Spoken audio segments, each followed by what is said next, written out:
Al McFarlane. Welcome to the conversation. I've got some feedback there. Okay, I got that taken care of. Welcome to the conversation with Al McFarlane. I'm glad to be here and glad to have you along as well.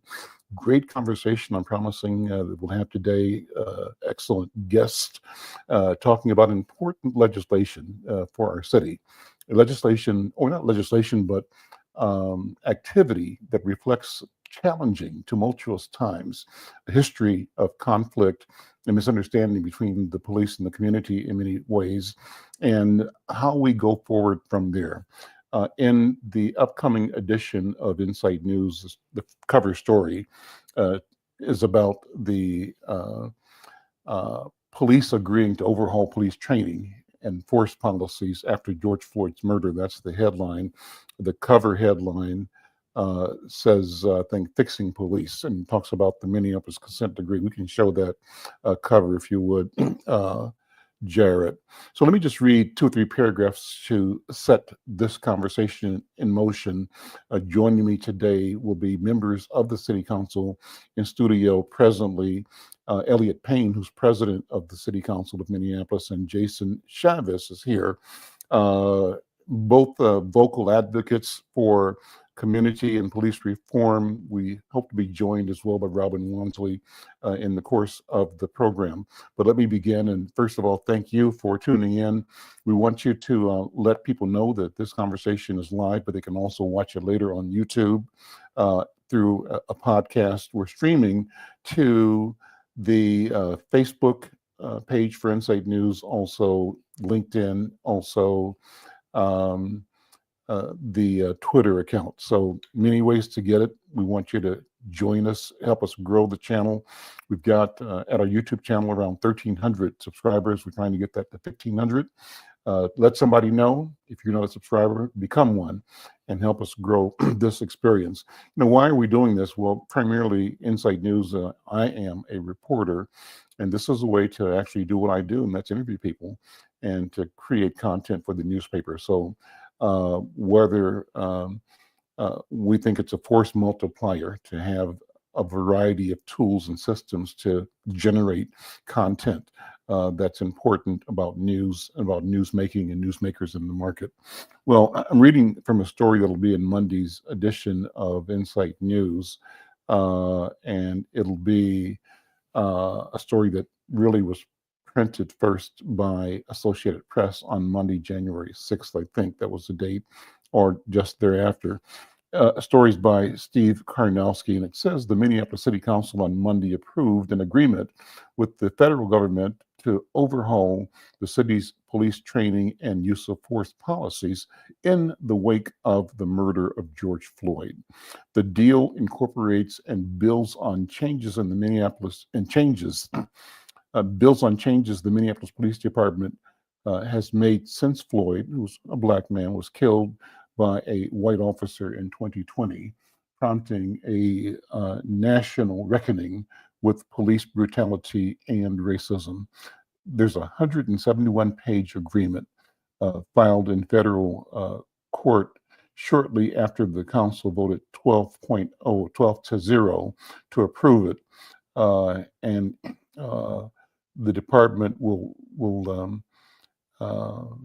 require officers to promote the sanctity of human life, quote unquote, the sanctity of human life as the highest priority in their activities. It says officers must carry out their law enforcement duties with professionalism and respect for the dignity of every person. And it says they must not allow race, gender, or ethnicity to, quote unquote, influence any decision to use force, including the amount or type of force used. This agreement, known as a consent decree, will put the department under long-term court supervision. It had been under negotiation since the Department of Justice issued a scathing critique of the city's police in June of 2023. Department officials allege that the police engaged in systematic racial discrimination, that they violated constitutional rights and disregarded the safety of people in custody for years before Floyd was killed. The report was the result of a sweeping 2-year investigation that confirmed many citizen complaints about police conduct. It found that Minneapolis officers used excessive force, including unjustified deadly force, and violated the rights of people engaged in constitutionally protected speech. Well, I'm going to stop there and invite you to go to insightnews.com or get the issue PDF edition of the newspaper. And let me stop there and bring in the experts. Joining me are three leaders in the Minneapolis City Council. As I mentioned before, Elliott Payne is here, president of the council, and his colleagues, Jason Chavez and Robin Wonsley.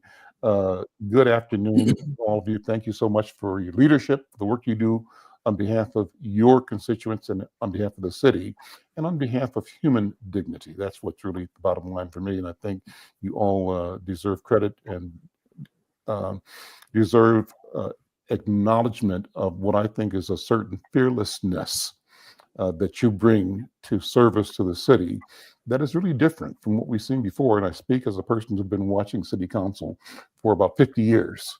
And there's something different about you, and there's something fearless about you, and there's something that's unbought, unbossed, untethered, that's free, and that's discovering a way to bring new ideas, to not be bound by old alliances and old allegiances. That's my perception as an observer, as a resident, as an activist in community, and as a journalist, as a newspaper. So with that, welcome Robin, Councilmember Robin, welcome Councilmember Jason, welcome Elliott. Mr. President, go to you first. Give us some context. How big a deal is this, and what's the background from your point of view as you have led the city into this historic consent decree? Well, first I'll say thanks for having us. It's a pleasure to be here, and it's a pleasure to speak on this topic. I think the first and most important thing to ground us in when it comes to this consent decree is that these are a set of guidelines and requirements that have always been available to mayors throughout the history of this city to implement, right? The question on whether or not these types of requirements have been implemented is really a question of political will. It's a question of expertise or lack thereof, and a question of courage or lack thereof, that in my opinion. And the fact that it has risen to the occasion for the Department of Justice and the State Department of Human Rights to weigh in on this topic is a reflection of that lack of political will and that lack of courage over many generations when it comes to police accountability in the city of Minneapolis. And so on the one hand, we do want to celebrate getting this work done. It's been a long journey. On the other hand, it is no celebration to acknowledge the utter failure over generations in holding our police department accountable. Walk us through that. Walk us through the findings of that, so that people get a sense of the gravity of and the degree and the depth of the failure. And the failure was not perceived by the department or by the leadership as failure. That's just the way things were. That was the feeling. So breaking through the inertia of the expectation that those people, right, have to be policed in a certain way, and that whatever we do, we're doing it on behalf of our people, which are not their people. That's kind of how I see it. So walk me through that, Elliott, if you would.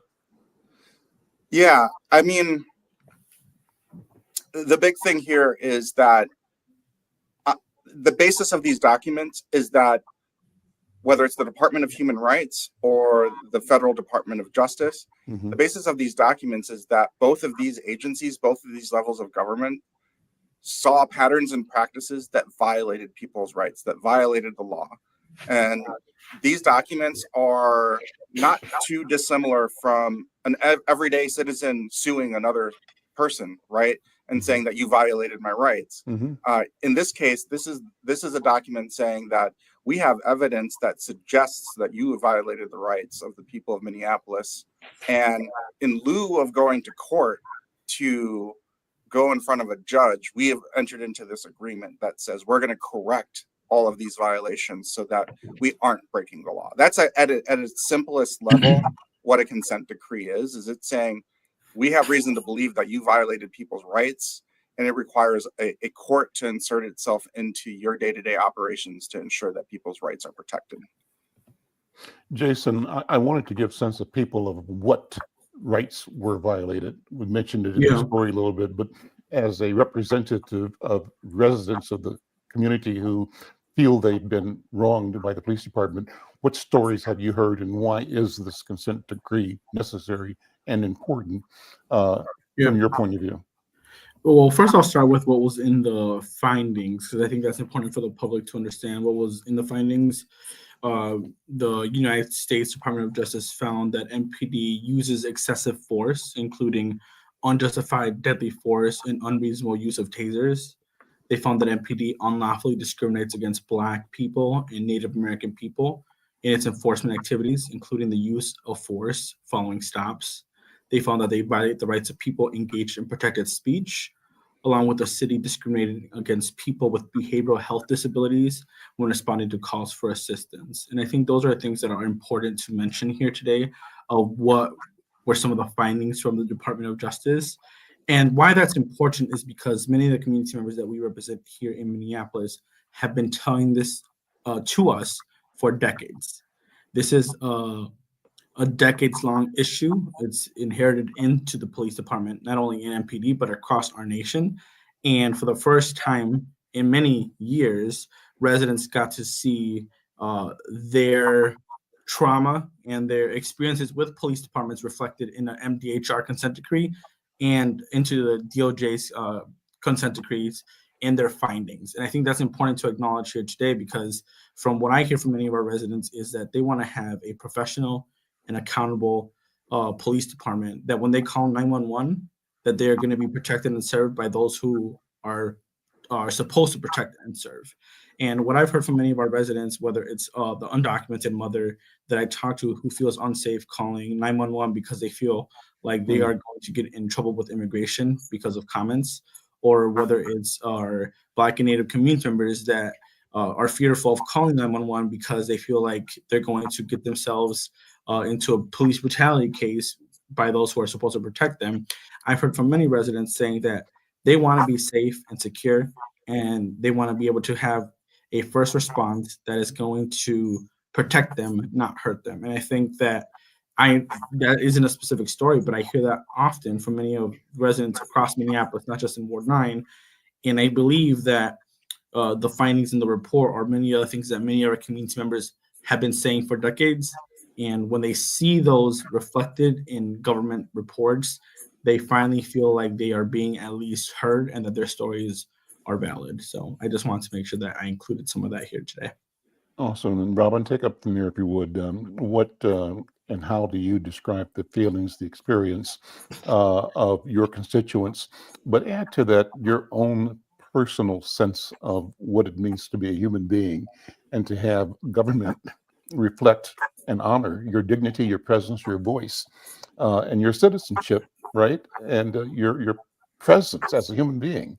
So I think that's part of the issue here is an ability of government to do a shorthand, and the shorthand allows them to discriminate or to make snap judgments, and those snap judgments can often be fatal, but they are consistent over a period of time. And we as Black people or people of color have developed a traumatic response, as Council Member Jason just said, that we sometimes hesitate when we look to call a 911 for help, but we hesitate because we know that it could turn out ugly with our desire to help hurting us. But talk about that if you would, Robin Wonsley. Yeah, and just want to say first, thank you, Al, for having us on and for that beautiful compliment at the beginning.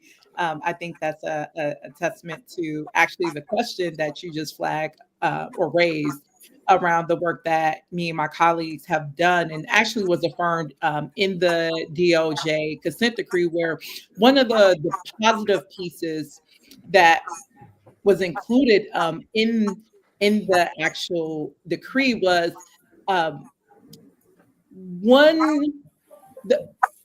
one positive area of work that you have done as it pertains to public safety, where we're seeing you do this acknowledgement of your constituents' humanity and actually sending right responses, is around this component of behavioral responses, or also alternatives to law enforcement initiatives and programs. And that is something, because, council, we do not have authority over the Minneapolis Police Department. That is solely within the jurisdiction of the mayor. But where we have been able to flex our authority has been around this dynamic of, let's expand the options that's available to our constituents, because we understand that safety does not start nor end with just an armed response. In fact, as you mentioned, when it has come to African Americans, indigenous folks, when it has come to, folks of color overall,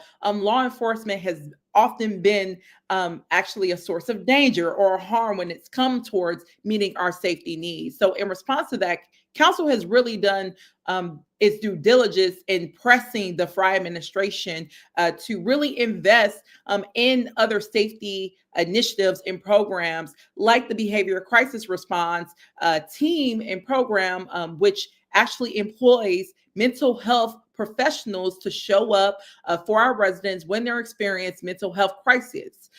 And that is embedded within our 911 dispatch. And this is being praised all across the country, has even also been recognized internationally for being a phenomenal and effective program. And our own constituents have said, this is also culturally responsive, it's trauma informed, rather than sending an officer, which we have, decades of data showing that, law or armed responses have not been the most effective in tending to mental health crisis calls. This has been one program that has shown great success, and we've been building on that. We've added traffic control as part of our unarmed safety network of responses. We've added also, just this past cycle, Council Member Chavez and myself allocated additional funding to basically expand the number of safety pilots so that, again, residents are receiving the right response at the right time. That is, again, culturally responsive, that's trauma informed, and also recognize the geographical needs of a community. And then this is something that the Frye administration, specifically Mayor Frye, critiqued the past few weeks, of saying we're doing pet projects. But no, this is us listening to our constituents in East Phillips, or listening to our constituents over in Midtown or in Dinkytown, where we're hearing about the particular needs of their communities, of what that means for their own sense of belonging or lack of belonging in a community, and how they're not seeing that be reflective in the city services that are being dispatched to them. And we're saying, okay, we're hearing that, and we need to be cognizant of that, and we need to be flexible in how we're rearranging our city services to actually show up in a way that meaningfully addresses the needs of our residents. And that's what we did this past budget cycle, in investing in very specific programs, specifically safety programs, that really aligns with what the DOJ consent decree said you need to do. You need to invest in these alternatives. And this is where you're seeing great success. And Councilmember Chavez know that we also received a really great report from the New York University Policing Project and our Public Health and Safety Committee, where they even affirmed that, looking at MPD's current workload, we have the potential to reroute 47% more of their current calls away from them. And this is the opportunity to relieve strain on that workforce, so that we don't have a police workforce that is not just tired, which means when they're exhausted, they're more prone towards either harming civilians or harming themselves, which we have seen that then leads to millions of dollars being paid out in settlements, either to civilians or to fellow police officers through PTSD settlements. So by us also investing in these alternatives, we're also addressing the demands that's being placed on our current basically law enforcement workforce, which they're constantly talking about staffing challenges, but also making sure that we're limiting, the risk for liabilities that's associated with an exhausted law enforcement workforce. But also, again, making sure we're creating programs, specifically safety programs, that is going to honor the cultural, racial, just holistic needs of our residents so that they're receiving the right response at the right time. 12 members of the council signed on to this. I think one was absent during the vote, 12-0 vote. Is there division, dissent within the council? Are there gradations where some people support one element or aspect of the consent decree and hang back, on other parts of it? How is it working? I mean, it's phenomenal that you got 12-0. To get this unanimously kind of passed. I think it boils down to unanimous, I think, close to unanimous. But what are the strains of approaches by your colleagues? And I don't want you to criticize anybody, but maybe you just simply distinguish how your approach, right, may be different broadly from somebody, from other people. Elliott, why don't you start? Yeah, I can speak to this. I think this is the ultimate power and value of an agreement like this, because it now is no longer about the whims of any given council member, whether that's those of us here that are elected today or council members in the future. We are now court bound to these commitments to our community. And, we all voted in support of this because this document gets into the specifics that have been outlined a little bit by some of my colleagues. But I mean, we have a large section on how we should be responding to mental health calls and what does a dignified response look like. We have a large section on how we should be responding to protests and ensuring that people's First Amendment protections are always protected. We have a large section on how the department should be managed from a supervisor and accountability perspective so that the police union can't insert itself into it. Now, do we anticipate the police union to play some shenanigans through the court proceedings? That's likely going to be the case, and I think that we will prevail. But the value of this agreement is that it is not up to the political whims of whoever is elected.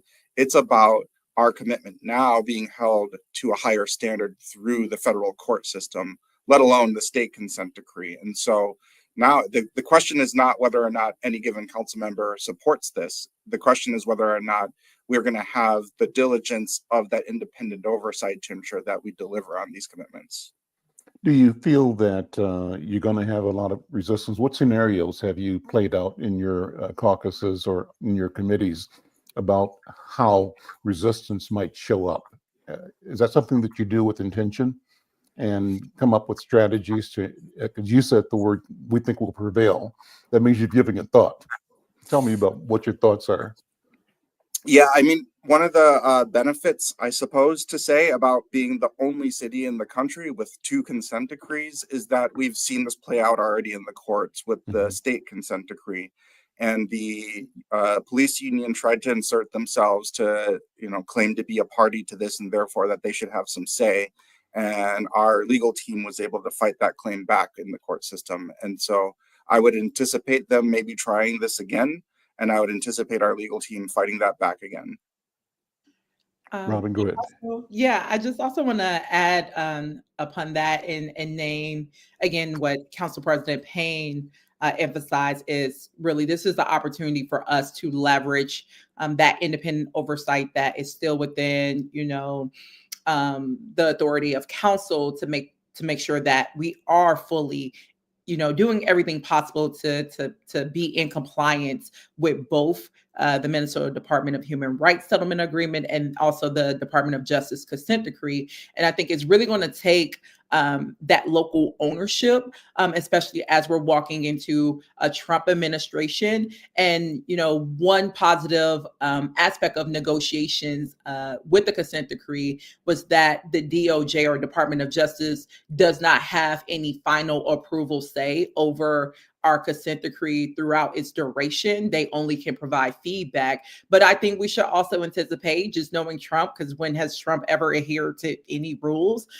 We should absolutely expect the administration to attempt to intervene or weaponize, this consent decree for whatever political means, especially, they sent J.D. Vance here several months ago around the 3rd precinct to advance a particular narrative around policing.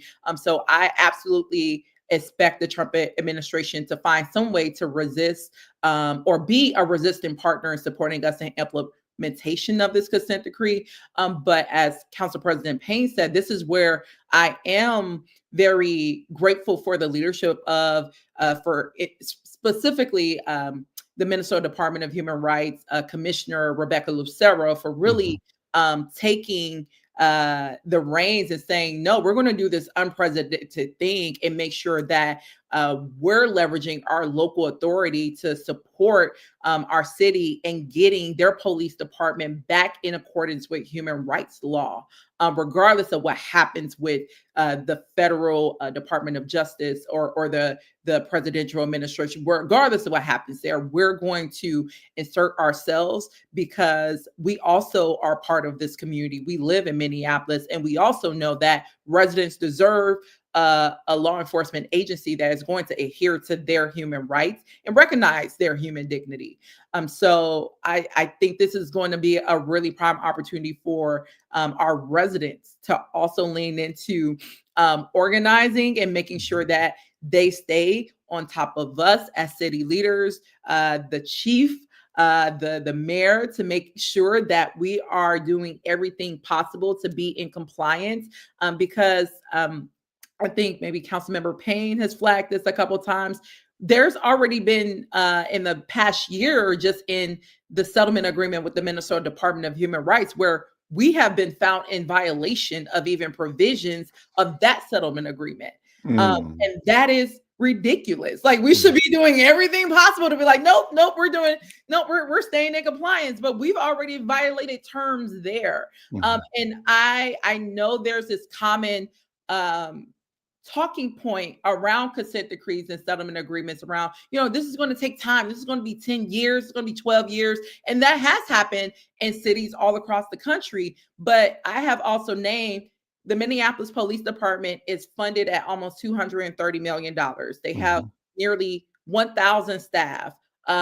They have every resource available to them that is being provided by city leaders to not take 10 years to get in compliance with basic constitutional and human rights law, and deliver quality, constitutional, equitable services to our residents. And especially with a price tag of about maybe $15 million per year coming out of the pockets of taxpayers. We do not want to spend over $50 million on this over settlements. On the settlement agreement. So I also don't want us to normalize this idea that, we should be in this for 10 years and see no outcomes. Absolutely not. Residents should absolutely have the expectation and lay that upon us to say, no, you need to be in compliance and do everything possible to wrap these consent decrees up and then maintain that compliance even after the fact. It shouldn't have to take, again, federal or state intervention for you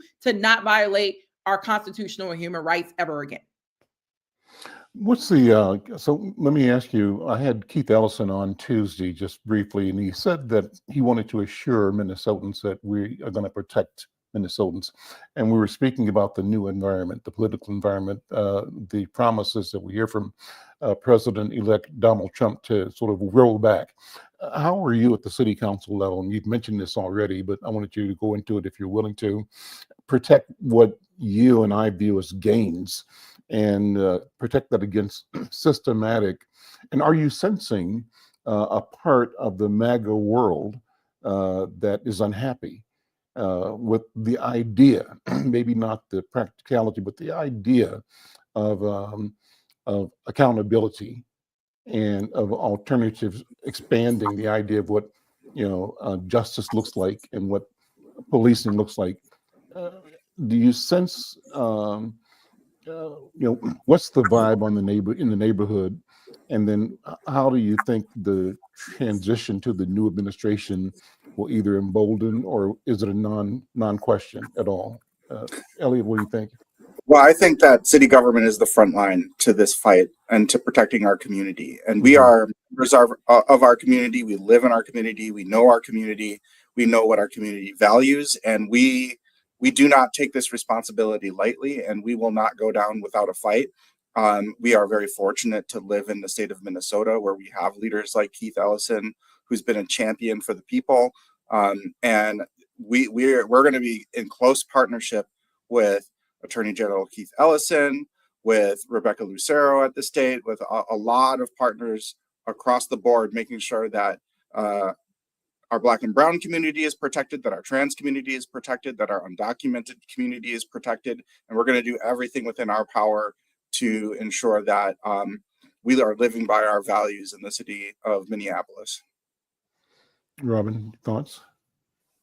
Yeah, absolutely. I second everything that Council President Payne named. I think we absolutely should expect, to be targeted as a place, and not even a place, but a city, a state that is very proud of our progressive values.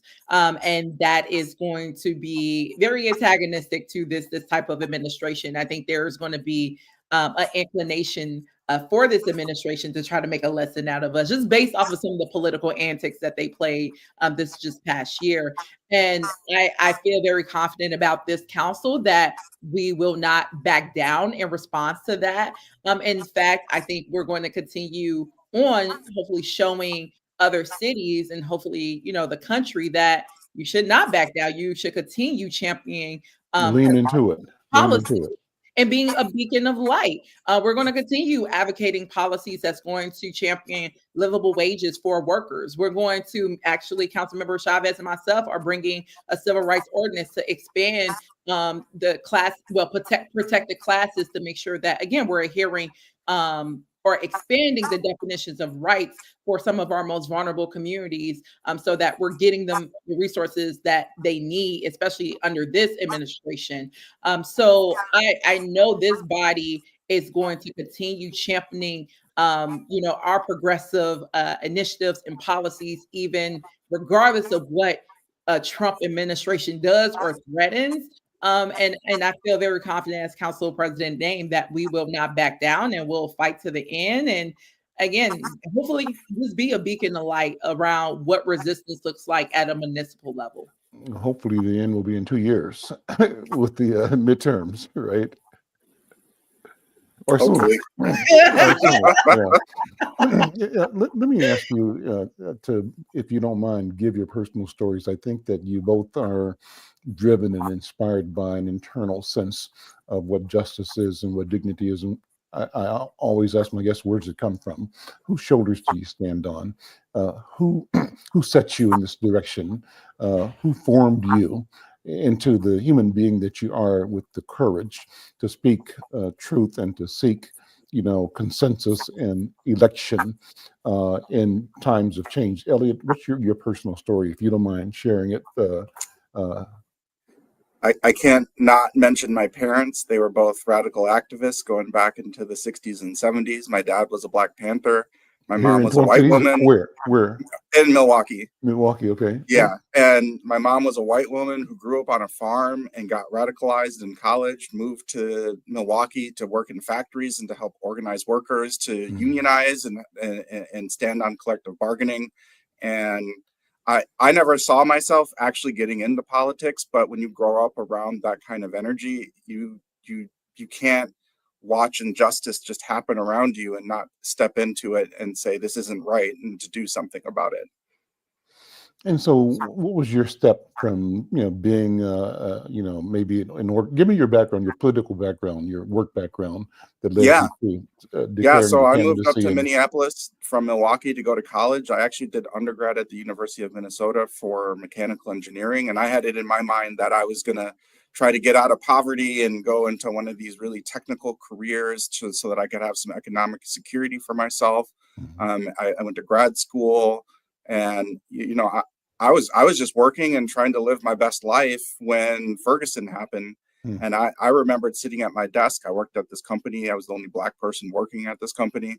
And I'm sitting there watching everything unfold. As an engineer? Were you engineering? No, or? actually, at this time, it was actually in the marketing and advertising Okay. space. I've had a weird career Okay. trajectory, but I'm sitting there crying at my desk watching Ferguson unfold, and they were popping bottles of champagne, celebrating winning some new business. So it was like I was living in these two different worlds. One where, you know, you have the privilege to be able to be a little bit out of pocket when you're at work, and one where there's all this injustice that's unfolding right before your eyes. And it kind of broke something in me to watch that happen and to see that juxtaposition. And it actually led me to volunteer for a few organizations that connected me with the city. So I actually started working at the city, helping to design the behavioral crisis response that we now celebrate today. But at that time, we were getting all the pushback and obstruction from the administration, who did not want to see this future of public safety come into fruition because they saw it as a threat to police power. And so that was one of the reasons that I stepped up to run for office, because I knew that this vision needed to be followed through on, and I knew that I wasn't going to be able to do that at the staff level. I needed to be in an elected office. Describe your ward. What's the demographic of your ward, and how likely or unlikely was it that you would emerge as the city council member for that ward? Well, if this gives you any indication, I'm the first Black person ever elected to this position in this ward in the history of the city. So it's a very historically working class ward. New arrivals, but very much kind of Eastern European new arrivals that all worked on the train yards over in Shoreham Yards. That's kind of the working class history of my ward. But as we've gotten into this era, we still are a new arrival neighborhood, but the Ecuadorian consulate is on Central Avenue and Northeast, and we just have a much younger, more diverse set of folks. And I think that's reflected in, me coming into office. Let me tell you a story. When I started Insight News, two things. One, the general buzz in the neighborhood was that, what's the longest bridge in the world? You've heard that before, right? Lowry Avenue Bridge, but because why? It connects Africa to Germany. There you go. That was it. And at the time, the sense over in our neighborhood, North Side, where I live now, was you can't go over there, and you can't go over there when it's dark. And I can tell you that when we started Insight in 1974, 75, 76, and started doing door-to-door delivery, even in North Minneapolis, I've had Black kids working with me doing delivery. In the Camden neighborhood, they were chased by white kids. North of Lowry was dangerous for Black people, right?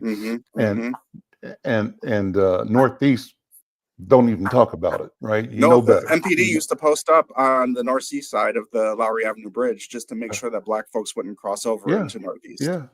And so interesting. And Robin, what about your story? How did you come to decide that the political life is the life that called you, and that the service is service that you value? Yeah, I would say first, it was definitely a divine calling. God really dragged me into this because I had no desire whatsoever to be an elected official. I spent a lot of my career as an organizer, organizing people to be in opposition of elected officials and to pressure elected officials to do their job and not just speak about, the things they will like to do, but do the things that they say they were going to do. And oftentimes see them not do those things. And I was like, why would I want to be that? No.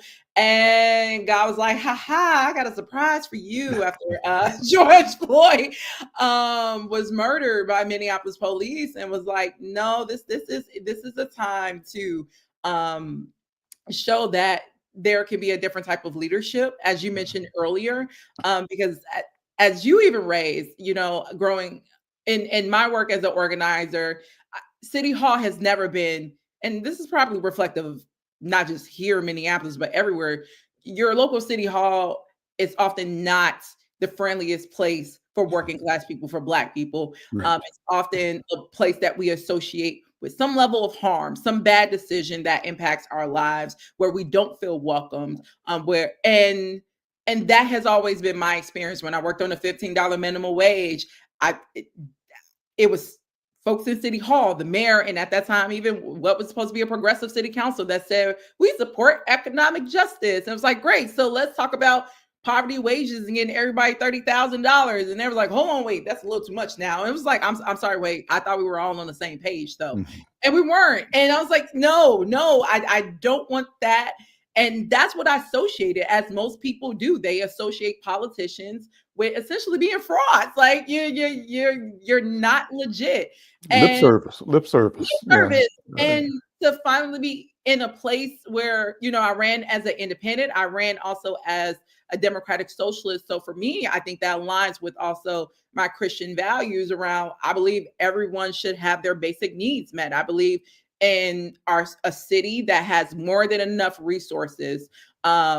We can provide shelter for everyone. Everyone can earn a livable wage. Everyone should not live, or no one should live in a community where they're breathing in pollutants that then makes it so that they're developing cancer, or their kids is developing asthma at expedited rates, which is currently happening. Those are all preventable things, but yet constantly are happening all across our cities here in Minneapolis, and often happening in Black and Brown and Indigenous communities. And I wanted to show that we can have a different type of political representation that isn't tied to a political party, and also that is going to do what they say they're going to do, that's going to walk their talk and talk their walk. And I think that has been really my goal since coming into office, and really showing that we can have that type of model. We can have elected leaders who truly care about their communities, and also organize alongside their communities for the very things that we know will transform their everyday conditions and realities for the better.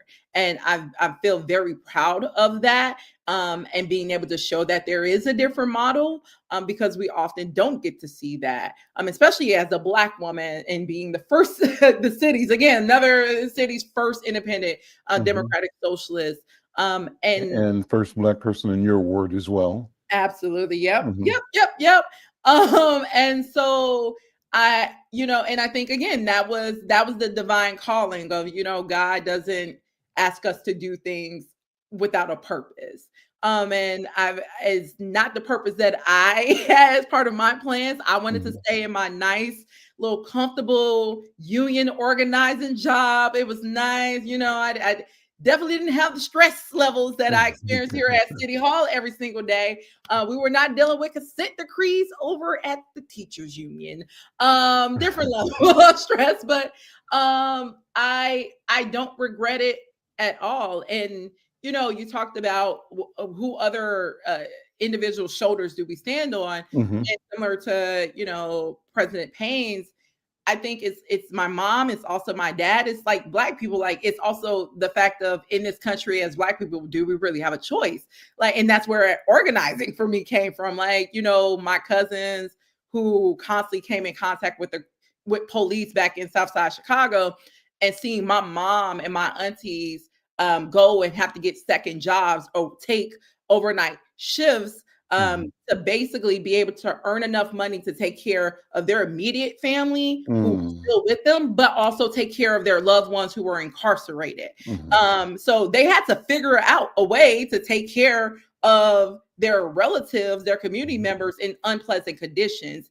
Similar to Elliott's mom, it wasn't until I got into college where I realized, like, oh, where there's other options. Like, we don't just have to accept how things are. Like, we're, as Black people, we're always going to figure out how to make a way, but like, we can actually contest the people who make decisions that makes it so that we have to make a way. Like, we can make a different way. And that's when I got into organizing, and specifically issue-based organizing around, like, oh wait, I can actually identify decision makers who have passed policies that makes it so that police are only circling the blocks in my neighborhood in Southside Chicago. That means my cousins are constantly interacting with them and being pulled over for possessions of marijuana. Those are traits of specific policies. And I could do something about that. And there's actually other people out there who want to do things about that.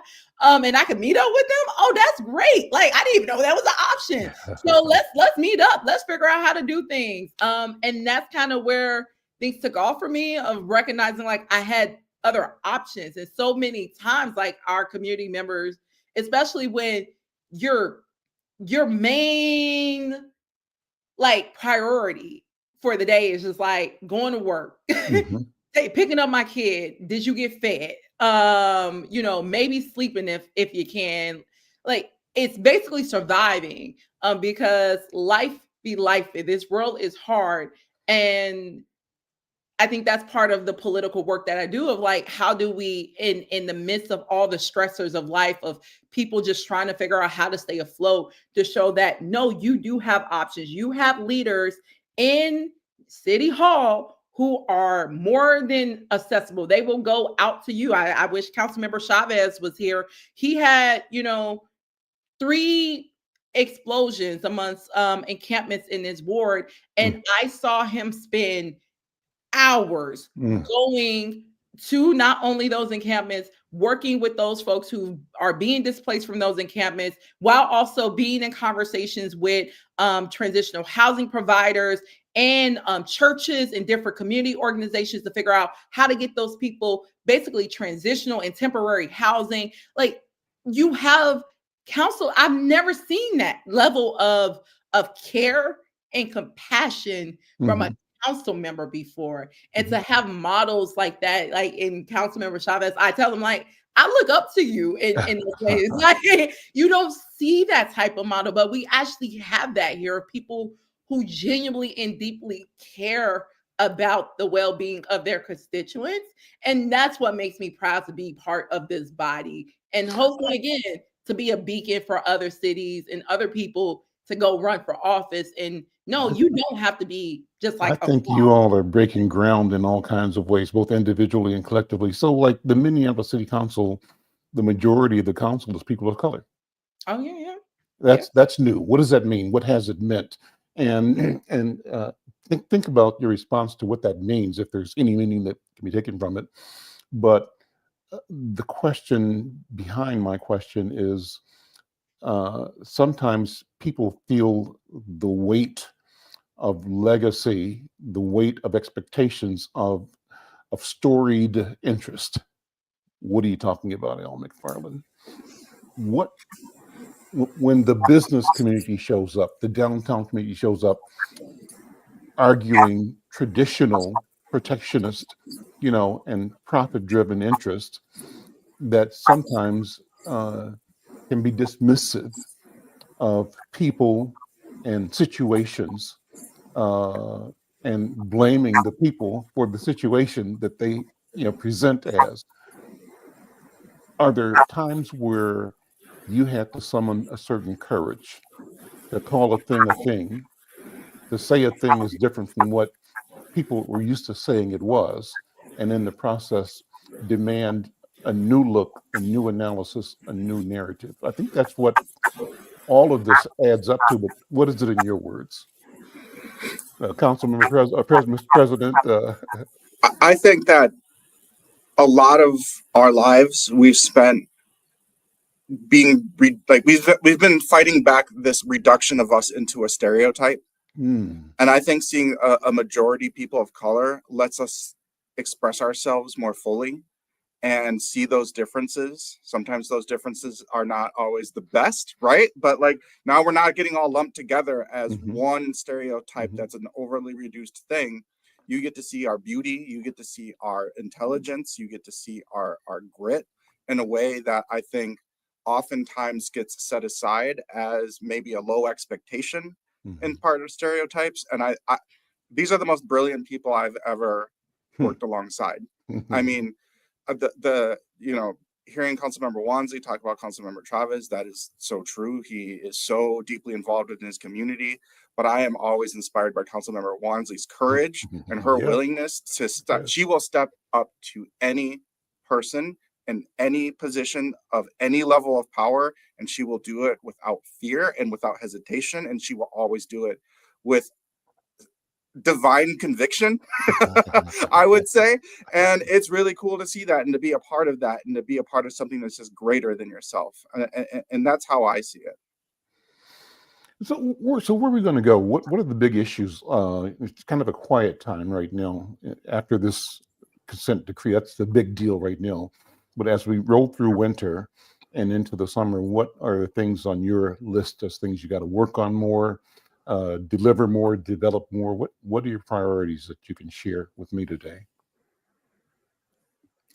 Yeah. Robin, And Council President Payne, please remind me. I know that we're actually going to receive a report from the clerk's office that's going to outline a lot of the legislative work that the council is going to be moving throughout this term, be it around housing. So I will say we're going to continue a lot of our work this term around unsheltered homelessness and really tending to some very, effective responses to that. And Council Member Chavez has really been leading that work along with Council Vice President Aisha Chuktai and Council Member Irene Chowdhury. So we're going to see more diligent work being moved around that.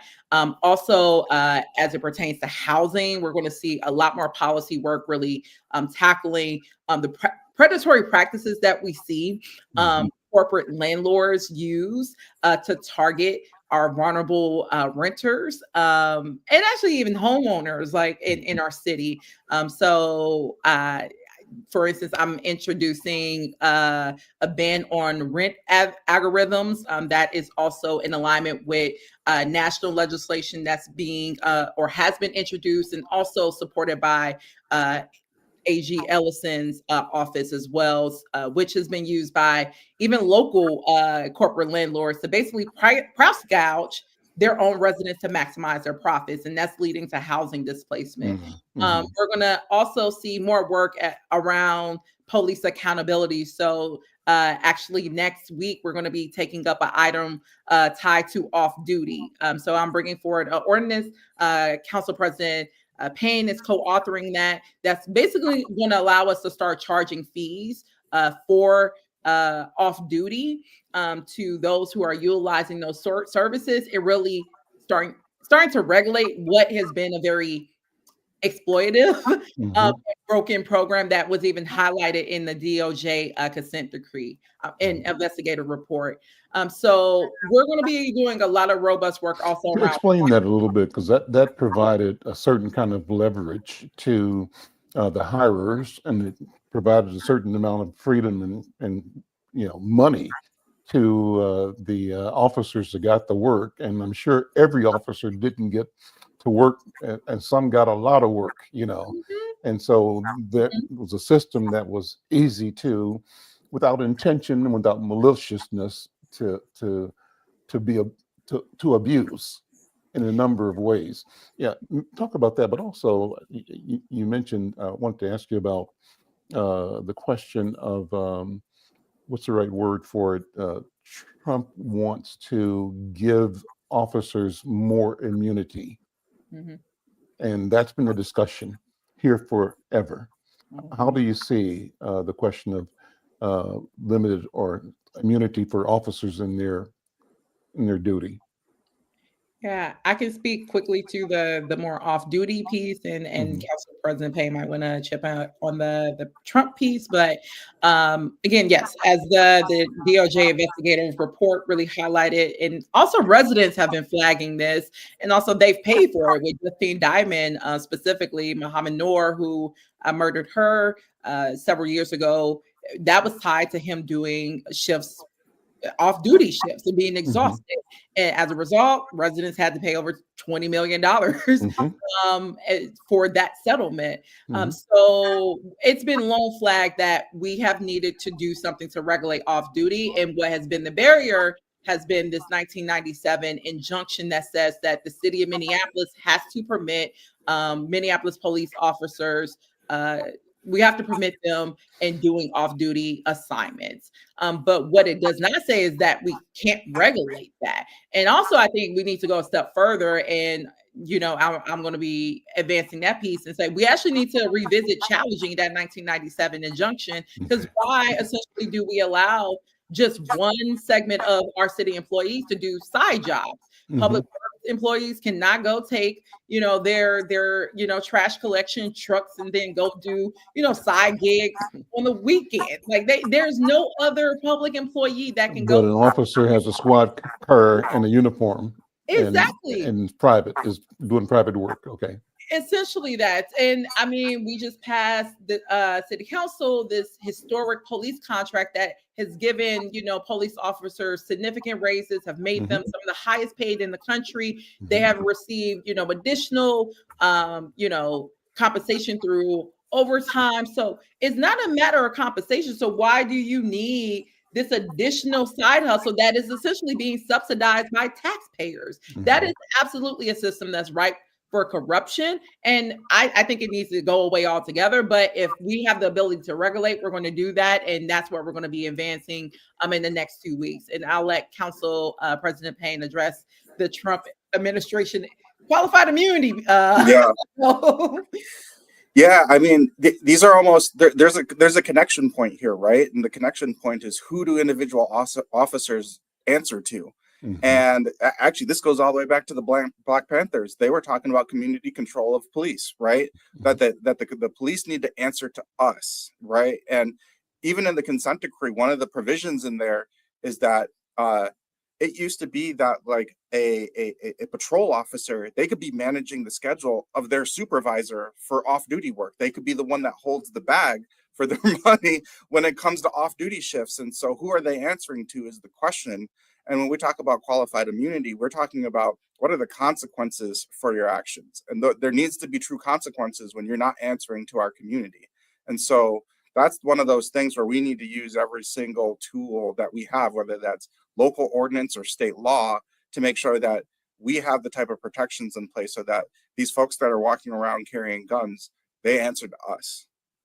Robin, I didn't ask you about the demographics of your ward. Talk about your ward and how you surfaced as a viable and successful candidate. Yeah, and just before that, I do want to do a quick pitch too for residents to know if they would like to get a more in-depth presentation on the consent decree. We are going to have the city attorney do a comprehensive presentation on that to our committee on January 14th. I believe that's going to be at 1:30. So that can be found on the city's website. More than happy to forward that to you, Al, to publicize on your various platforms as well. And are you live streaming that presentation or not? Yep, that will be found on the city's YouTube channel too. Okay, super. Yeah. Awesome. Just quick demographic info about Ward 2. So we are the home of the University of Minnesota. So I have a very dense student population, and that's also mixed in with Prospect Park, Como, which has both a mix of single family homes, but also a high growth of renters, which is new basically apartment developments there. So it's a nice mixture, but now it's majority renter ward. Now also leaning more majority young folks ward. So I think that did definitely contribute to, a large segment of my residents. Really excited to see a young, also at that time I was a university graduate student. So seeing a student be able to come forward, someone who organizes around progressive issues, and my ward has traditionally been progressive. And also the independent piece wasn't a shocker, as my predecessor was former Council Member Cam Gordon, who was part of the Green Party. So my ward for almost 20 years had already been under independent representation. Progressive, yeah, absolutely. So people were ready, I think, for a shift and for a change. And they knew I was always active in the community and trusted that I was someone who, again, walked the talk because I did it there. And it was like, okay, I bet she'll do it there too. And if she's not, we'll find her. And I'm like, yeah, I'm going to make sure I'm found because I'm going to need your help. Like, trust me, I'm not going to hide. I'm not going to be the hide and seek politician. I want to be sought. Like, so yeah. And with me and Ward 2, we've been rocking ever since. Well, Robin Wonsley, Ward 2, Elliott Payne, President Elliott Payne, City of Minneapolis City Council, and Ward 1. Thank you both so much. and Council Member Chavez, who couldn't stay for the whole hour, but we thank him for his contribution to this conversation and to his leadership along with you in the city. We're going to have other council members, I think, next Tuesday or next Wednesday. I think 4th Ward, maybe a couple other leaders will be up. So we'll keep the conversation going. Thank you so much. I'm Al McFarlane. We'll see you next time. Thanks, Al. Thank you.